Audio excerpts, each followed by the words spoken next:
I have ALCATEL Pop 4 and let me show you how to perform the hard reset operation on that device by using the ALCATEL settings. So at the very beginning, let's start by using your home screen, find and select the apps icon. Here you need to scroll down in order to choose settings. So let me find settings. Then scroll down to find backup and reset. Let me tap it. Select here the factory data reset. Let's read the information about the process, and if you are aware that you would like to erase all personal data, customize settings, installed apps, Google account data and other stuff, choose reset phone, and to confirm the whole operation, tap erase everything. Now all you need to do is just wait a couple of seconds until the whole operation will be completed successfully.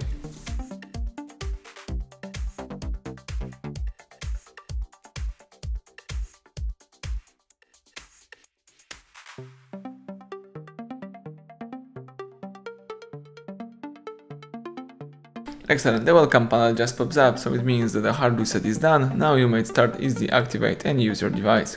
Thank you for watching, please subscribe our channel, leave thumbs up under the video.